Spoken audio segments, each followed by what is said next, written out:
Engkang saksipun monggo pangasan kita awit kanthi wasan basmalah. Bismillahirrahmanirrahim. Kanthi wasan basmalah menika mugi-mugi Gusti Allah paring ridho lan ajaran kita pangasan. Amin. Engkang saksipun pangasan aturaken dumateng panjenengan Mas Ardan. Serta sopangan aturaken sak kalipun semonggo.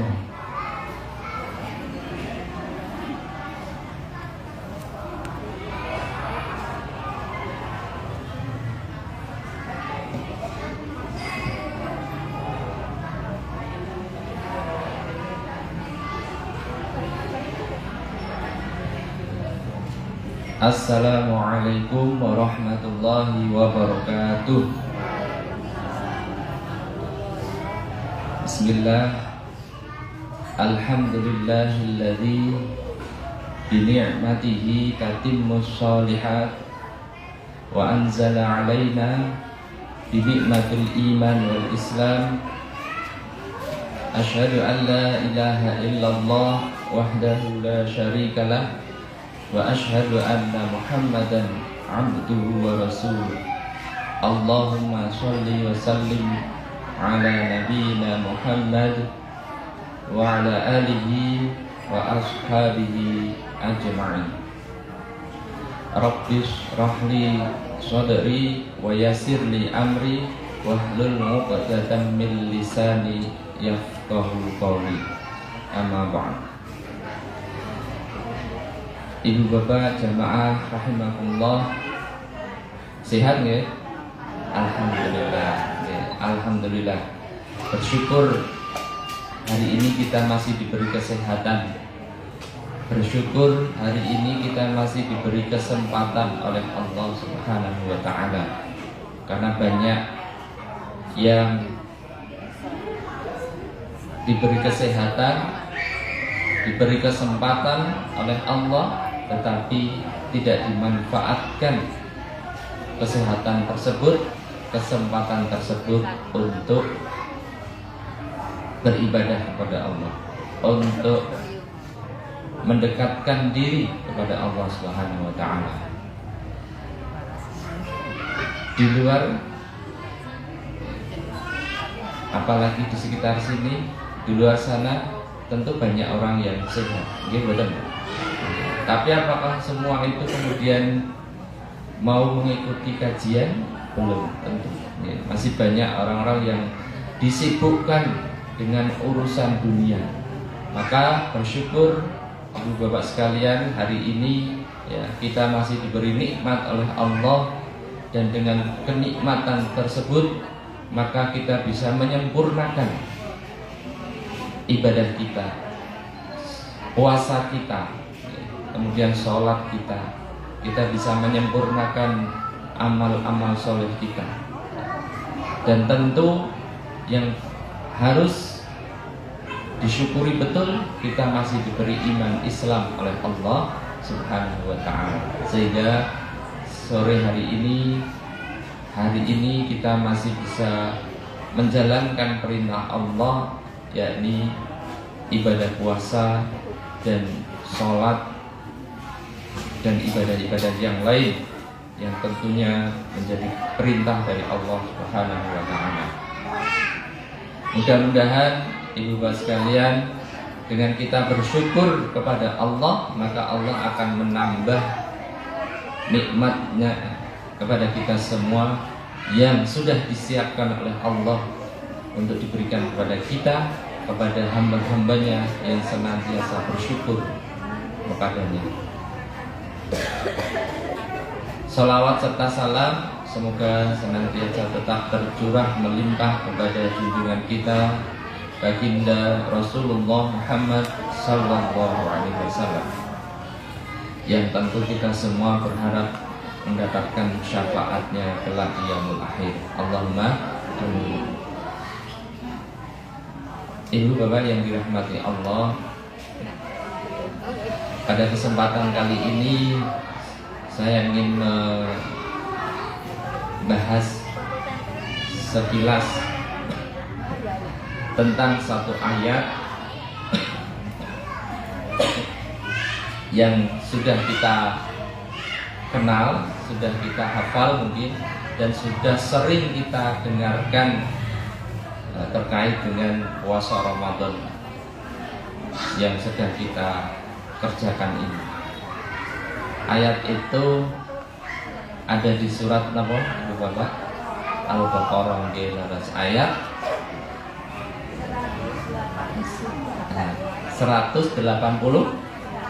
183.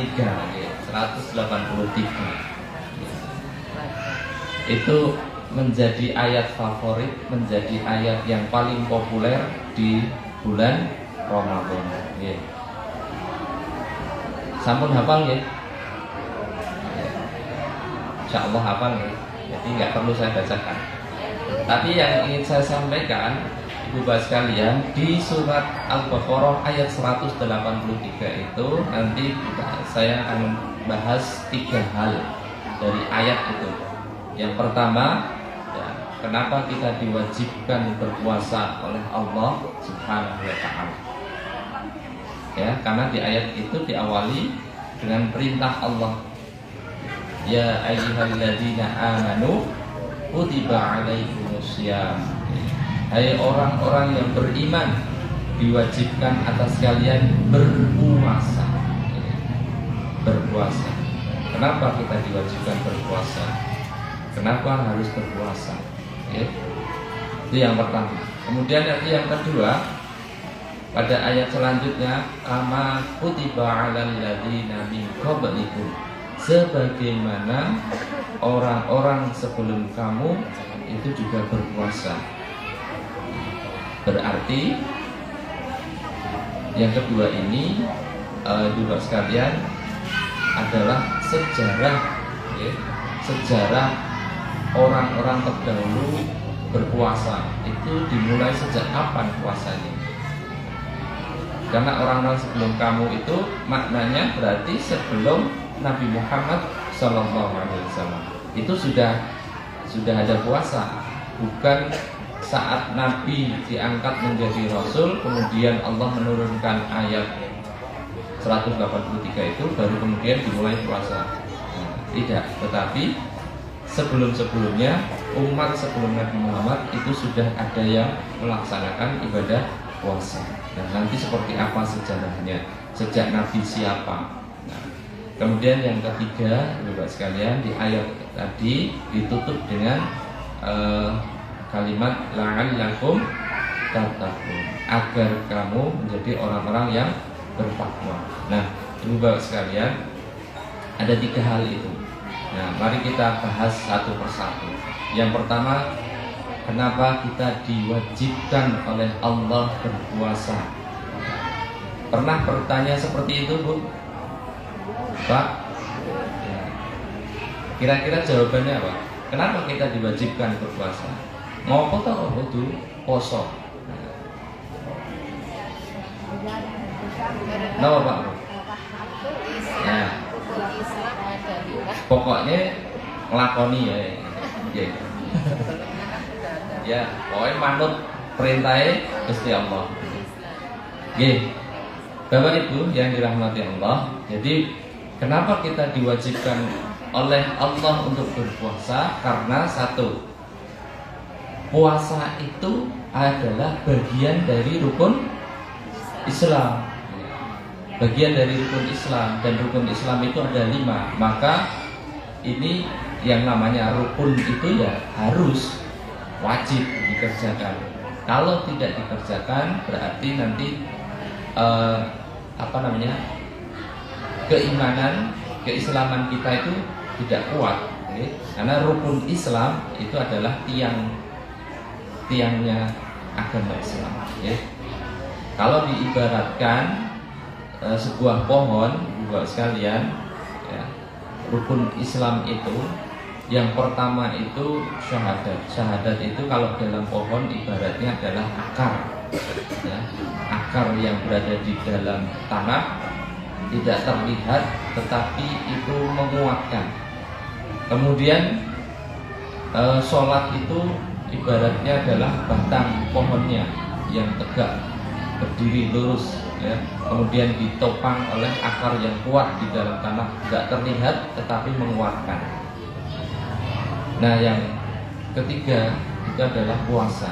Puasa itu kalau dari dalam sebuah pohon itu adalah yang mencari makanan, yang mencari sumber kehidupan untuk pohon itu bisa tumbuh kuat dan kemudian bisa bermanfaat.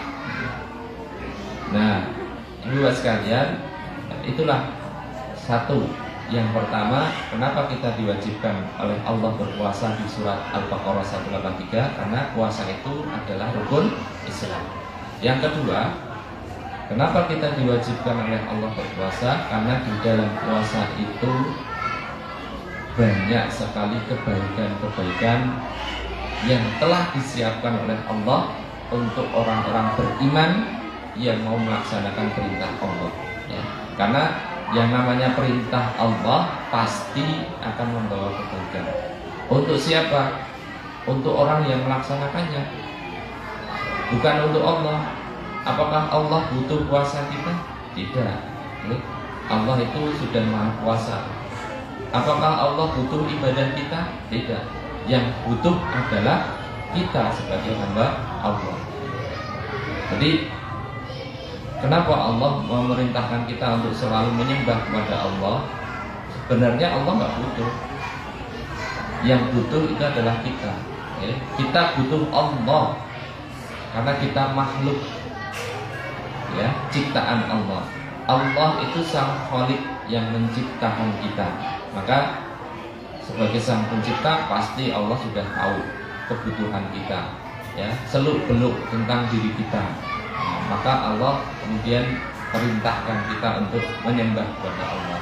Allah perintahkan kepada kita sebagai makhluknya untuk beribadah kepadanya, untuk melaksanakan salah satu tadi puasa di bulan Ramadan. Ya.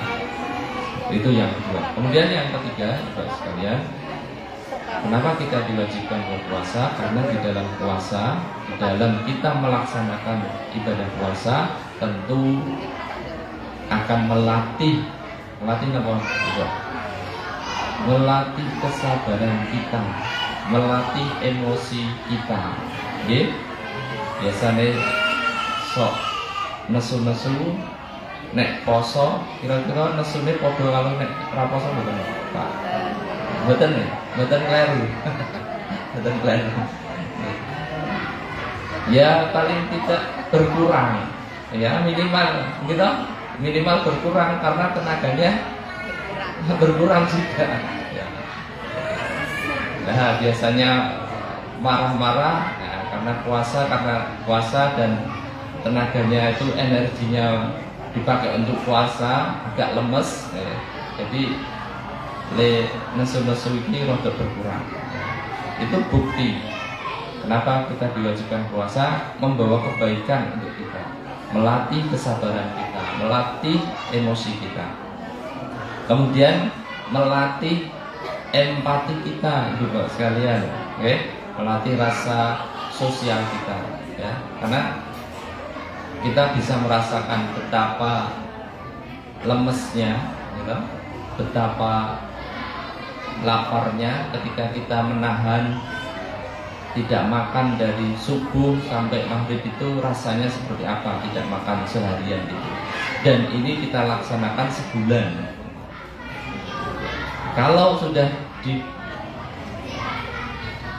difasilitasi oleh Allah, dilatih oleh Allah selama 1 bulan, kita dilatih untuk bisa merasakan lapar, haus seharian beberapa jam itu, kok masih tidak punya rasa empati kepada saudara-saudara kita. Banyak loh ibu bapak sekalian di luar sana, saudara-saudara kita yang sehari-harinya itu kekurangan, bahkan untuk makan sehari saja itu kurang.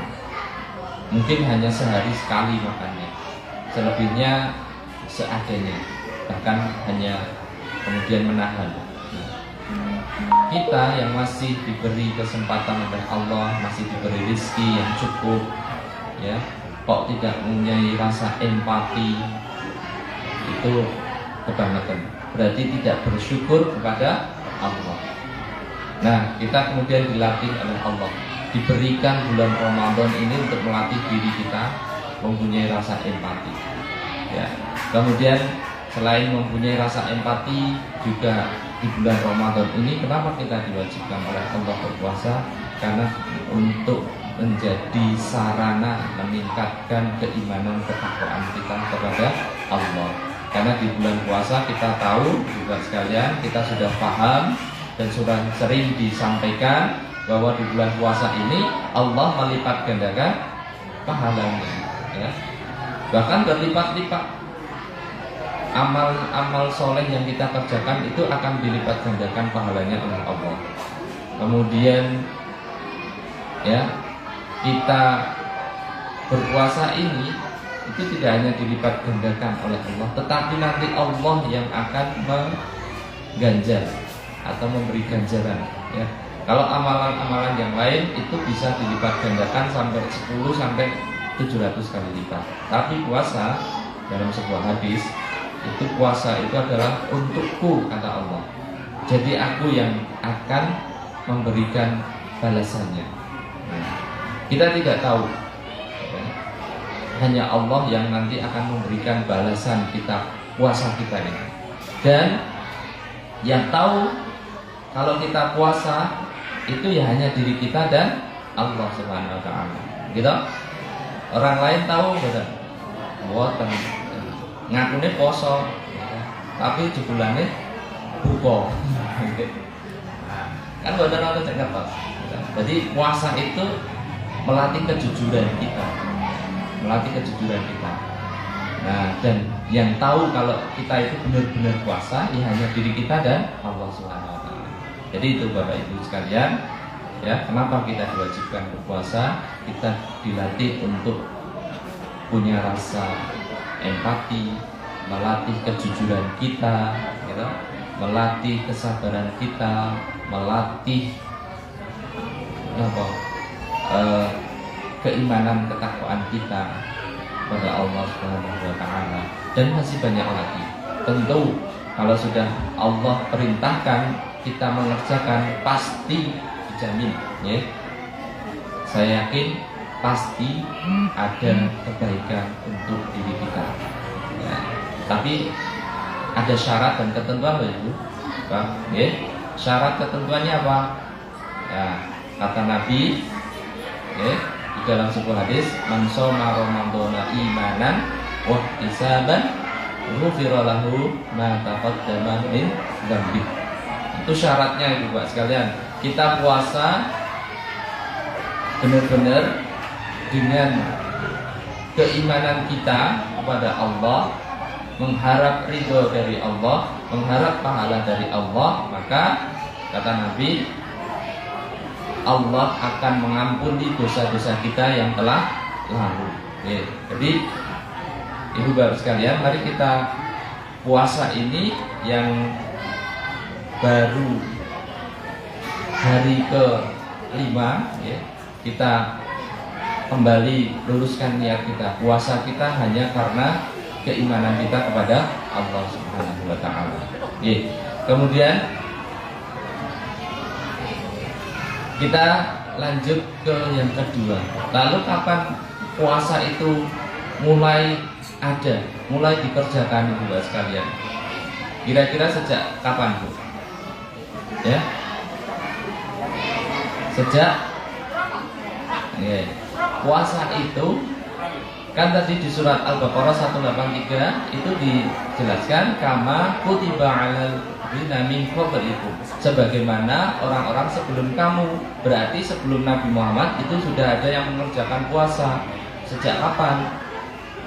Sejak Nabi Adam, sekalian. Dalam sebuah riwayat, Nabi Adam itu diturunkan oleh Allah ke dunia itu dalam keadaan gosong, ya, hitam, karena kena terik matahari. Maka kemudian Allah perintahkan untuk berpuasa selama 3 hari. Pada hari pertama sepertiga tubuhnya mulai kembali putih. Hari kedua 2/3. Hari ketiga seluruh tubuhnya kembali putih seperti saat masih berada di surga. Nah itu sejak Nabi Adam. Kemudian Nabi Nuh ya, yang kemudian diselamatkan oleh Allah dari badai besar, banjir, ya. Karena selamat, kemudian Nabi Nuh dan umatnya mengerjakan puasa sebagai bentuk rasa syukur. Kemudian Nabi Dawud, Nabi Musa, ya, dan nabi-nabi yang lain itu juga melaksanakan puasa. Maka kemudian di saat Nabi Muhammad, sebelum ada perintah dari Allah ayat 183 ini, Nabi Muhammad itu juga sudah berpuasa. Tetapi puasanya adalah puasa yang berbeda, ya. Ketika Nabi hijrah di Yasrib atau di Madinah, itu mengetahui orang-orang Yahudi itu setiap tanggal 10 Muharram puasa. Nah, maka kemudian Nabi pun juga memerintahkan kepada para sahabat-sahabatnya itu juga berpuasa di tanggal 10 Muharram. Tetapi caranya tidak sama dengan yang dilakukan oleh orang-orang Yahudi. Nah, kemudian Bapak sekalian, kapan turun ayat ini? Ayat 183 ini itu pada tahun kedua Hijriah, atau kurang lebih 18 bulan setelah Nabi hijrah di Madinah. Itu kemudian Allah menurunkan ayat 183 surat Al-Baqarah ini. Nah, barulah setelah itu kita diwajibkan untuk berpuasa di bulan Ramadan. Baik, buat sekalian, itulah sejarah singkat tentang puasa. Oke, karena kayaknya waktunya tinggal 5 menit, ya. Maka lanjutkan yang berikutnya. Di ayat tadi ditutup dengan la'allakum tattaqun, agar kalian menjadi orang-orang yang bertakwa. Nah, arti takwa itu apa Bapak Ibu?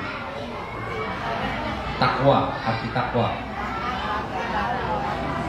Ya, pada umumnya melaksanakan perintah Allah dan menjauhi larangan Allah. Ya, itu gampangnya. Takwa itu seperti itu. Nah, Bapak sekalian, la'allakum tattaqun, agar kalian menjadi orang yang bertakwa. Berarti kalau kita menjadi orang yang bertakwa, itu artinya kita senantiasa melaksanakan perintah-perintah Allah, menjauhi larangan-larangan Allah. Lalu apakah ketika kita sudah menjadi orang bertakwa selesai? Tidak, Bapak sekalian. Ya, tidak begitu. Nah, nanti setelah Ramadan selesai, kita sudah mendapat predikat menjadi orang-orang yang bertakwa. Terus setelah itu kita bebas. Tidak seperti itu konsepnya. Baik. Jadi yang namanya orang yang bertakwa itu selalu memperbaiki diri, selalu menambah wawasannya tentang ilmu Allah, selalu menambah wawasannya tentang agama Islam yang kita yakini. Karena perintah Allah itu banyak sekali. Banyak sekali. Kalau kita mau menggali Al-Quran sebagai pedoman hidup kita, banyak sekali. Ya, Al-Quran itu, monggo ibu bapak sekalian, nanti dikaji, tidak hanya dibaca. Oke, dibaca itu sudah bagian dari ibadah dan akan mendapatkan setiap satu huruf satu kebaikan, dilipat gandakan 10 kebaikan. Maka kalau sudah satu halaman, ada berapa huruf ibu sekalian? Ya kan, banyak kan? Satu halaman Al-Quran itu kalau yang Quran standar itu ada 15 baris. 15 baris. Satu baris berapa huruf? Maka banyak sekali. Maka yang namanya takwa itu selalu memperbaiki diri untuk terus mendekatkan diri kepada Allah, mengetahui agama kita, perintah-perintah Allah itu apa saja. Baik, karena sudah waktunya maghrib, kita lanjutkan di lain kesempatan. Mudah-mudahan ada manfaatnya dan bisa menambah keimanan ketakwaan kita pada hari ini. Demikian yang bisa kami sampaikan. Kurang lebihnya mohon maaf. Billahi hidayah wa taufik. Wassalamualaikum warahmatullahi wabarakatuh.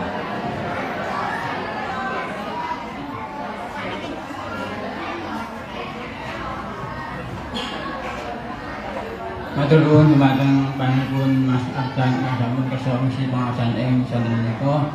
Mugi-mugi pangapunten kaparingan ganjaran saking dalan ageng sarta sedaya sami midhangetaken. Amin. Ingkang salajengipun monggo pangasan kita alhamdulillah. Alhamdulillahirabbil alamin. Ingkang salajengipun monggo kita ndonga badhe kita siang.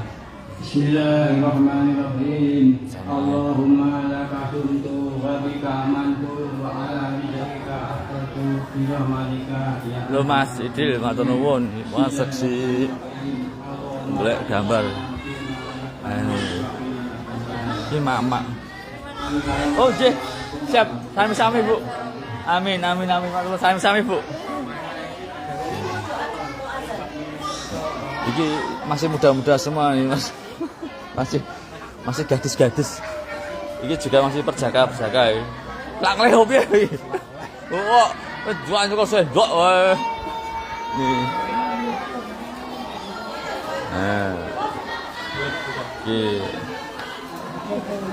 Lah iki penyanyi iki ya.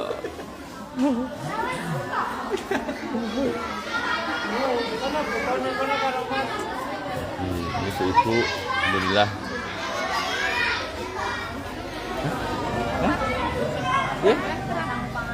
Oh. Mas lali nganggo rokok iki wis jan. Wis. Jangan lupa Mas Haryanto, benjang ngisi pengawasan Mas Haryanto. Ya. Alhamdulillah banyak datang kayak. Wong ngadoh kae. Wong Temanggung ngadoh. Wonosobo. Wah, tuh tenan wong Wonosobo kae. Dah teman-teman nggih. Saatnya berbuka puasa. Assalamualaikum warahmatullahi wabarakatuh.